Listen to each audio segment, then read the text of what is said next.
Hello. Hello, welcome to Emerging Motherhood. My name is Anitza. You may have recently seen me on the Daily Blast Live, and we were again talking about the trad wife life, and so I wanted to continue the conversation again here on the podcast. And before I get started, this podcast is not just a place for me to share my experiences, it's definitely a platform that I want to share with everybody. And there are women who contact me who are not ready to share their story publicly, but they want other women to hear what they have to say. They want to share their story so that women can hear them and hear from another voice. Like, it's not me making it up. So if you want me to share your story, you can head to the website and go to the contact page and fill it out right there. It comes directly to my email. There's also t-shirts and merch and some stuff you could buy to support the podcast if you want. But more importantly, I do want to read somebody's story just in honor of the person who sent it. She did ask to remain anonymous, so some parts are kind of cut out, but these are her words. Just another woman, another listener, just like you. Hi Anitza, I just started following you and I have been so inspired by you and your story. I have been a stay-at-home mom for about 16 years due to becoming a mom at 16 years old. I'm now 32 years old, and as of a few months ago, I feel like the blinds have been lifted. For context, I want to share that my husband and I are both Mexican, and I don't know if you're aware, but in the Mexican culture, there is a lot of toxic masculinity. Well, my husband's father isn't so much of a toxic man, but his friends and relatives are. So this explains where he got it from. However, when we first got together, he wasn't as much. He would help me out with the chores and with our firstborn. He suggested I drop out of high school since he was going to take care of everything. By me accepting this would later backfire on me. I always had a feeling in the beginning that he would do things and have freedom like a single person, but would not allow me to do much that includes working. He has had the mentality that because he was and is the breadwinner here, he has a higher authority than I do. For example, there would be times he would go out to clubs when I stayed home with our kids. When I would confront him and ask, what if I did what he did? Or would that also be okay? He said I was in no position to do the same because I didn't contribute financially to the household. I was still completing my duties as a wife and a mom, but for some reason, he never sees it as something valuable, unless it's done by his mom or his sister. I have been with him through thick and thin, from staying with him when we were only dependent on WIC and now being verbally and emotionally abused and possibly financially abused. I never left because I always felt that one day he would change, or one day he would realize everything I did for him, like being a supportive wife, cooking for him, keeping his home clean, always keeping his sexual desires fulfilled even if I was too tired or not in the mood. I would also think to myself, well, at least he doesn't hit me, or at least he's responsible and provides for us. Until recently, his verbal abuse has gotten worse and he has become more controlling. Every time we get into arguments, he will bring up the fact that since he works 10 to 12 hours a day in the hot and cold conditions, I should be his peace and not nag him about anything. He'll get home, and if I ask him to help with anything around the house, he'll refuse because I don't help him at work, so why should he? As soon as he sees some unsatisfaction with me, he will say, if you aren't happy, leave, but you're not taking anything, car, money, clothes, and especially the kids. He says I can't take the kids because I don't have anything to offer them yet, but he hardly ever spends time with them and couldn't even tell you basic info regarding them. When he threatens me to leave, I always tell him I can't give them anything because you've always forbid me I work or do anything to gain some economical support. I expressed to him I wanted to start my classes again, and he got pissed. He said there's no need because I was never going to work, and if I got a degree, I would never use it. I replied that I wanted my degree because I wanted something to fall on in the event that, God forbid, something were to happen to him or we'd ever break up. I'd have something to lean on. His reply gave me the biggest ick. He said, you're just going to have to start from zero like all the other newly single moms. Like, I'm not even doing it for myself. I'm thinking you would think he would want to on what would be best for his kids, and they should have their mom or dad struggle when it comes to providing for them. He also added I would have to leave them with him until I would get on my feet. But here's the thing, and this is what confuses me. When we are as mad as you can see, he says the kids stay with him. But when we're having a normal conversation about if we ever break up, he says the day we break up, he'll leave me alone and never want to co-parent. And then when I mention the kids, he says, they don't need me. I don't even spend time with them. Like, it makes no sense. I know this marriage is toxic, and I know I'm no angel. So I have suggested we both get marriage counseling or at least individual counseling, therapy, and he's refused. I suggested for him to get therapy because he also has signs of anger issues, not only towards me, but also towards our kids. I don't know what to do. I started taking therapy, and I've also spoken with my in-laws about his toxic behavior, but I just can't find a way of fixing this marriage. I feel like I'm walking on eggshells because anything triggers an argument with him. Like just the other day, we got into a huge fight because we got lost and my phone kept getting us even more lost. And all he could do or say is blame me for it and verbally insult me in front of our kids. We can be good for 2 to 3 weeks, but one little thing can mess it up, and of course, it's always my fault. I started to read a book you recommended by Lundy Bancroft and have started to understand why he acts the way he does. So my next read is going to be the book also by him, Should I Stay or Should I Go? I sent you my story because I would like, even if it is just one person that was in the same position that I am, that hears the story, to know they're not alone and they're not crazy. And if they ever see the smallest red flag, to get out before it's too late and you're 4 kids deep and years deep into the relationship. I give the trad wife life a -0 out of 5. Too ghetto, don't recommend. Literally, from another woman currently in the trad wife life. There may be plenty of men that are trying to discredit what I'm saying. That's fine, because it only benefits them to have women scared to leave this life. But I'm here to tell you, and other women are here to tell you, don't get stuck in the trad wife life. Another woman's story who got stuck in the trad wife life that I want to share with you, and it is like the most tragic one we could talk about. Recently, her murderer just died. I want to talk about Nicole Brown Simpson, not necessarily in the light of the murder.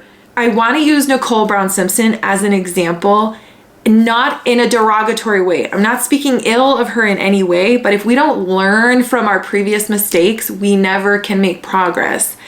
And I think her case is so fucking tragic. There is so much to fucking learn. You know, just learning and growing in life is taking accountability. I think one of the greatest signs of growth in your life is when you're able to take accountability. Like, ooh, am I keeping up with who I say I am? Am I really doing all the things that I say I do? And so, because I was a traditional wife for 10 years, and if you don't know what that is, it is a woman people who ascribe to traditional gender roles like beaver cleaver. The man is going to go out and earn the money, and the woman is going to stay home and take care of the home and the family. You know, she is expected to basically be Martha Stewart and Betty Crocker all rolled into one. Just, you know, the sign of perfection.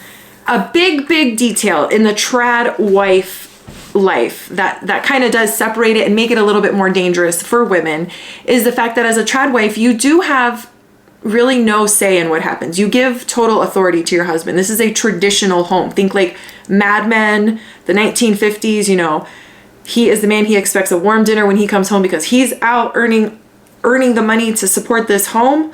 If he works outside of the home, you work inside of the home, and your job is to keep the home good. And you're going to cater to all of his needs because he's catering to your needs by providing this beautiful home and all the things you want and need and all the children that you want and blah, blah, blah. So by design, you give all authority to your husband. That is a huge piece of the trad wife life that a lot of women like to gloss over or pretend isn't there. And if you do not give full authority to your husband, then you're not a trad wife. Maybe you're a stay-at-home mom. I have a friend, she's been married to her husband for 20 years. She stays home. If you were to look at their life, her husband makes really good money. They live in a nice house. They have nice cars. But she takes care of herself. She had a business. She went to college. She bought a business. She owned a business. She worked for many, many years in her business. When a few things started to shuffle around in her life, she thought, you know, now's a good time to sell. She got a big chunk of change. She's invested it well. And she is fully independent. So she's her own stay-at-home mom. She is her own trad wife. Whatever she does it for herself because she takes care of herself. Her and her husband are truly partners. You know, when she got very sick, battling cancer, her husband was by her side and taking care of her. So there's a difference between a trad wife, a stay-at-home mom. You can set boundaries and limits to just like I talked with Jenny Gage, you know, there's ways to protect yourself in any sort of relationship, but to completely give all authority and decision-making to your partner. Like, look at Love is Blind, the most recent season of Love is Blind with Ken and Brittany, where they're talking about life and stuff. And she's like, oh, I just can't wait until we're living and one of our babies comes up and asks, and I say, did you ask your daddy?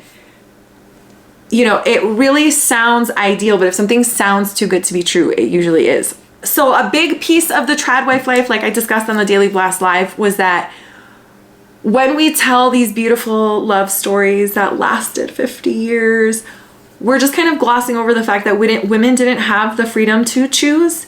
Men were being violent and mean and coercive to these women. They just didn't have a choice. I have a previous episode of the story of Linda Riss and Bert Pugaik, where this man threw acid on her face and brutally disfigured her, spent 14 years in prison. But because she struggled so much to survive on her own in the 1950s, when he came out of prison and he was still weirdly obsessed with her, she had no choice, but she got back together with him and was with him until she died. It's like the worst love story ever. You can watch it in my videos. So for Nicole Brown Simpson, she was born in 1959.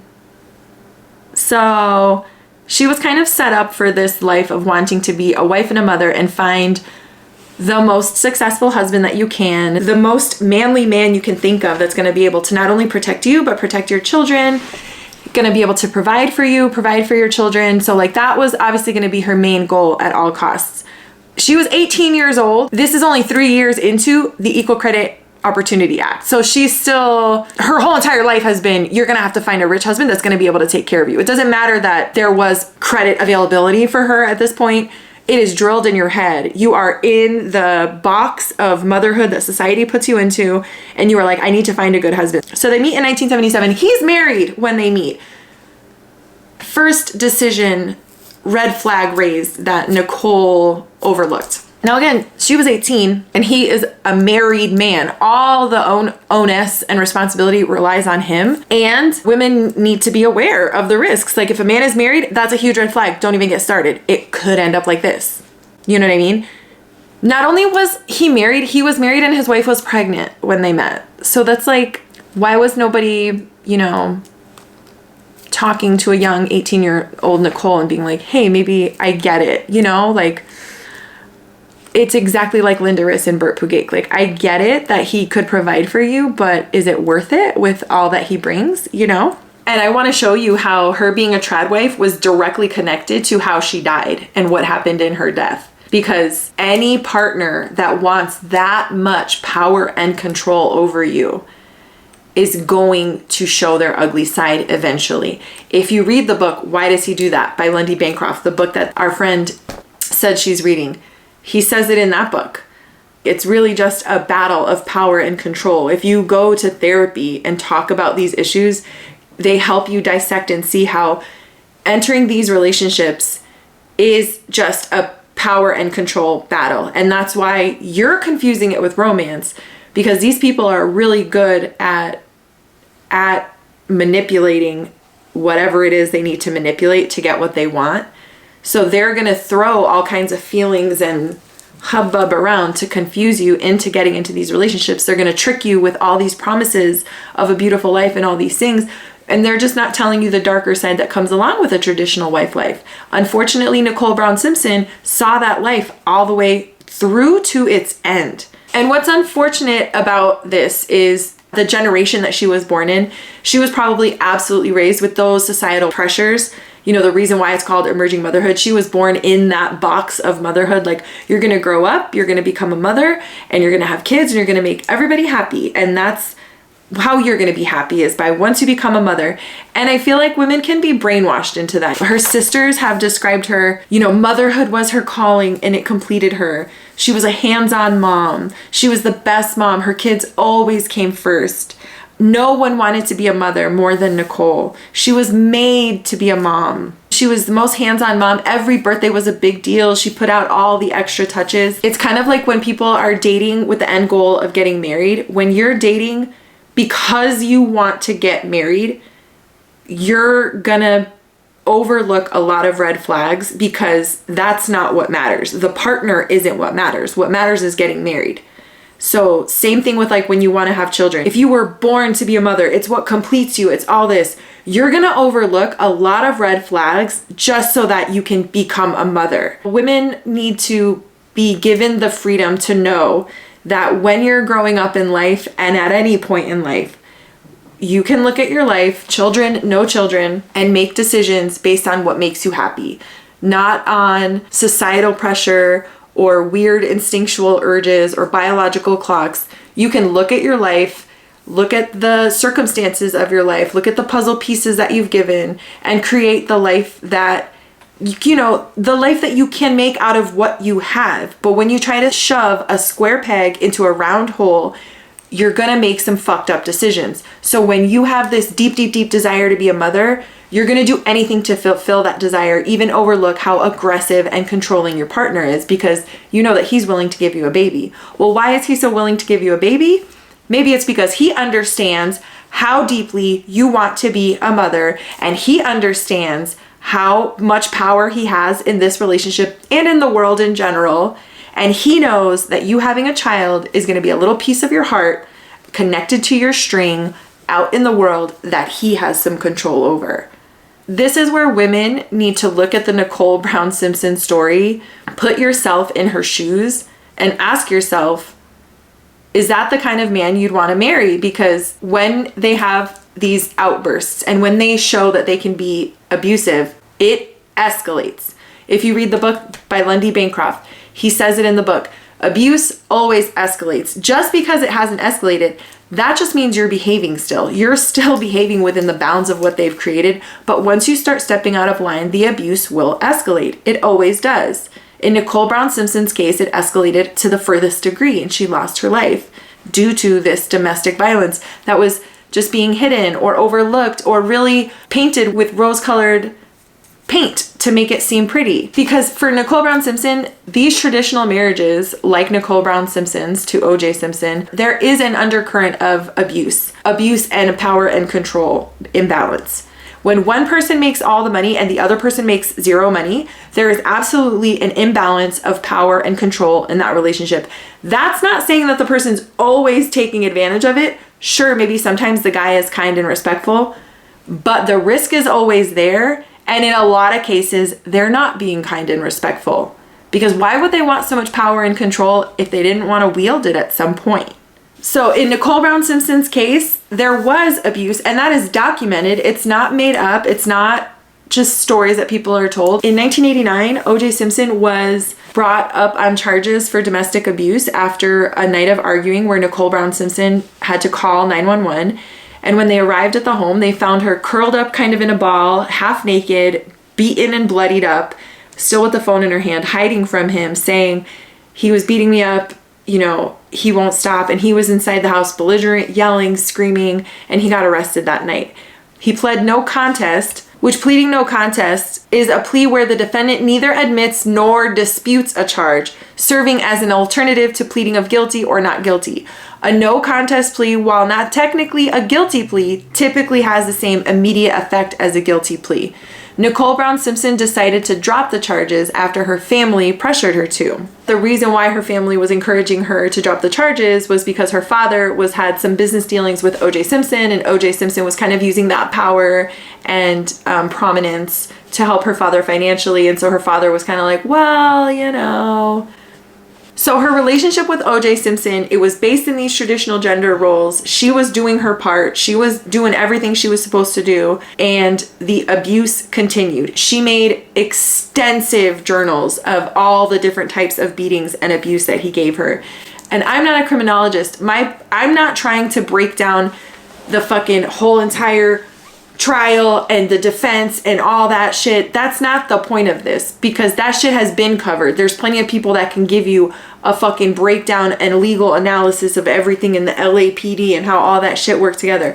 That's not my goal. My goal is to get you to see yourself in Nicole Brown Simpson and see you're not that fucking different from her. Your man is not that fucking different from O.J. Simpson. If a man is willing to be abusive to you on any fucking level, and he has that much power and control over you, it's only gonna get worse. You do not want to end up like Nicole Brown Simpson. Just to uphold some traditional gender roles, and for what? Are you even happy? Do you know what I mean?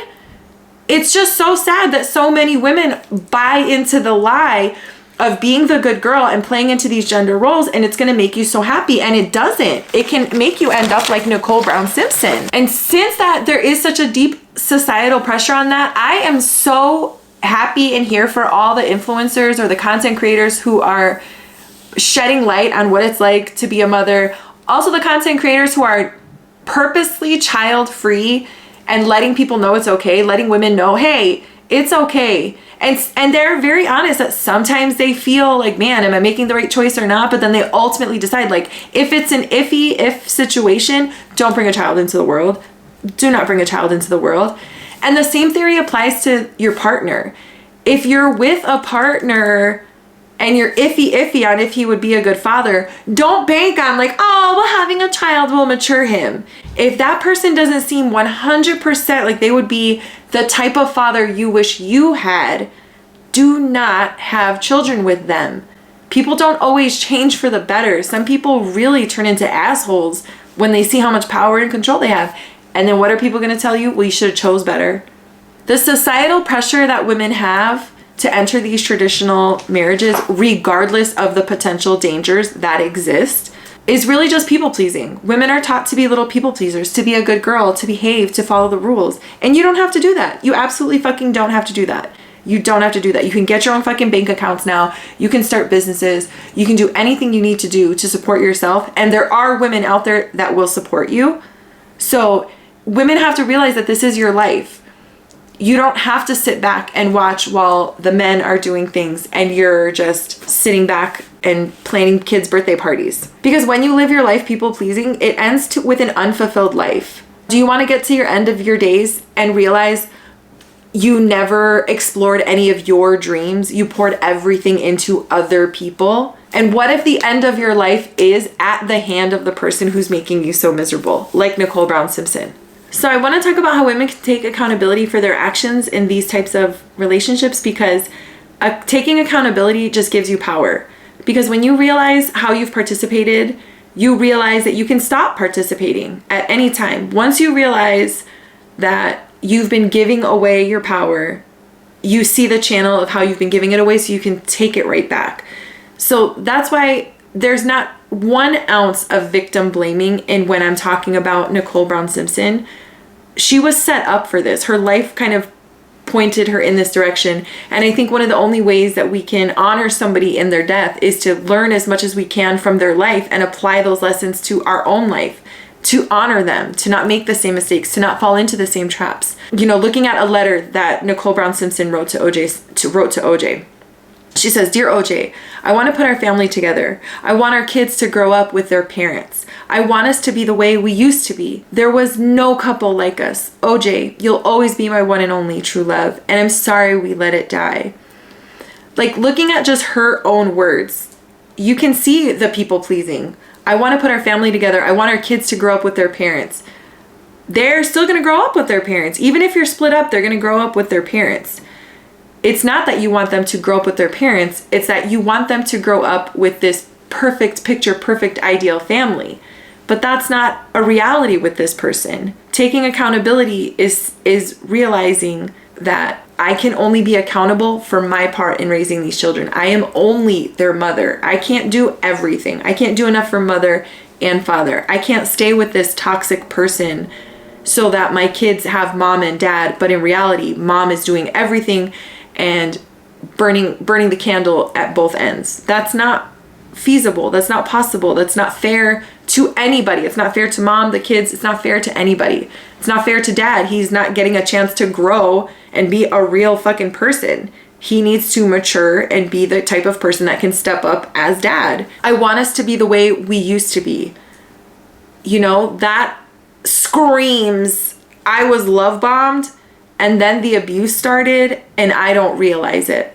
So I think it is important for women to stay educated, you know, stay listening to other women's stories, whether they fucking sync with you or not. Sometimes it takes a while. Like, dang, I do remember that one story I heard, and then the things will sink in with you, or watching movies, or stay open to learning. There was no couple like us. That's just such a fairy tale thinking. That makes me think of like The Notebook. There's no couple like us. Like, sometimes it's okay to be a little bit boring. You don't have to have the most like, oh, passionate everything. It's okay to have a tender, sweet love that starts out small and grows slowly. And the best is yet to come because every day gets better and better, rather than you're in this shit of walking on eggshells and always looking back at what used to be. Taking accountability looks like realizing what used to be was a fucking lie. That was how he tricked me into getting into this relationship. And now the motherfucker's gonna kill me if he could. Nicole Brown Simpson was murdered so fucking brutally. She was stabbed to death, so it was just a knife. Stabbed her so many times in her neck that she was almost decapitated. He almost severed her spine. Like, I know you've all seen a fucking skeleton, like in the science class. That shit looks, how the fuck would you cut through that with a knife? Like, have you ever just cutting chicken, tried to like cut through a chicken bone or something? Like, the amount of force it took. And that is such a crime of passion, such a personal crime. You are up close and personal hurting this person. And she was found that night exactly like she was found the night in 1989 when he was arrested for domestic violence, curled up in a ball in the fetal position in the front bushes of the house in a pool of her own blood. So it doesn't matter how much you pour your heart out to this traditional man. He is going to hold to his fucking values that he is in power and control. Because then what sparked the murder of Nicole Brown Simpson, statistically, leaving is the most dangerous time for women. And so it had been about 2 years since she had initially tried to file for divorce. Like, she tried to leave, and on average it takes 7 attempts to leave and stay gone from an abusive relationship. And I'm going to call a trad marriage an abusive relationship because that's exactly what it is. Whenever there's an imbalance of power and control, there is a level of abuse. Whether it's being exploited or not, there is a level of abuse that one person holds. So one person holds all the keys. So from when she initially asked for the divorce and the separation to when she was killed was about 2 years. And in that 2-year time span, she like left and moved out, and then they reconciled for a little bit, and then they broke up again.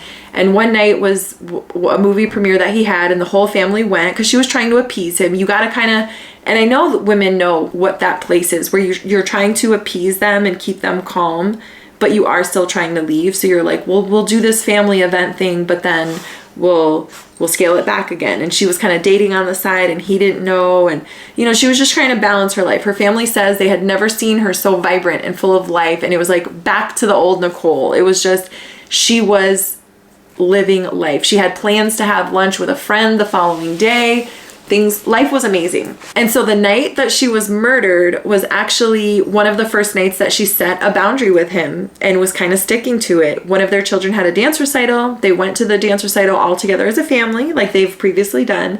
And tonight she said, well, we're going to go out to dinner, but this is where we part ways. We did the recital together, but now I'm going to go have dinner with the kids alone as we part ways. The kids are, you know, I have custody for the night.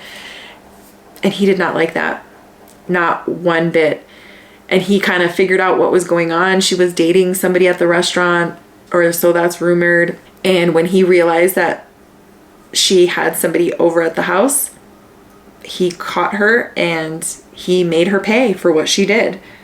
It's just, and in talking about accountability, I think friends and family members need to be able to hold themselves accountable, and we need to see how we allow these things to happen. And there are eggshells to walk. You know you can't push too much because you don't want to push your friend even closer because the partner is putting pressure on them. But we do have to walk that line and hold ourselves accountable to telling hard truths to our friends and our sisters and the women in our lives, and to not romanticize it. Her sister has said maybe she knew this was her destiny and maybe subconsciously knew something was going to happen. We can't romanticize abuse like that. When her sister read the letter that she wrote to OJ, she said, it just shows you that she loved him and he loved her, but I think he loved her too much. That narrative of this was passion and love, that needs to end, because that's what keeps women in these relationships. That's what keeps women confused in thinking that abuse is love. When abuse is abuse, and when it feels yucky, it's yucky. When you get the ick, you get the ick. When Nicole met OJ Simpson, she was 18 years old. He was married. The family taking accountability. And I know how hard it is to talk to people, especially an 18-year-old girl, but we need to be more vocal with each other about giving advice. The only people who want you to mind your business are the people that benefit from someone not hearing the truth. You know, the only people that want me to shut up, that want me to be quiet, are the men that would benefit from having a beautiful little wife on their arm. But I want women to know it's not worth it. It's absolutely not worth it. You could end up like Nicole Brown Simpson. You could absolutely end up like Nicole Brown Simpson. The amount of red flags that she overlooked to to get to that end goal of marriage and motherhood is what ultimately led to her death. Holding motherhood in such high regard and holding marriage and a successful man, holding those things as the ultimate prize in her life is what ultimately cost her her life. And that is tragic. And unfortunately, no matter how much of a record she kept of the abuse and everything that happened, he still went on trial and he still was acquitted of all charges. Just like Micah Miller, what's going on right now with Micah Miller. That woman wrote journals and journals of what was going on. She made it very clear that this man was a predator since she was 14 years old, coming after her. And she said in her journals, if something happens to me, it's going to be him. And what happens? No charges. He just gets to pretend like nothing happened. And the alleged suicide is what we're going to go with.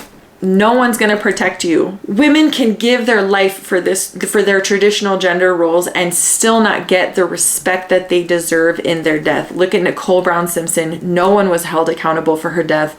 Micah Miller, an autopsy reveals that her death was a suicide, despite all of her other journal entries and clues that she left behind of how scared she was.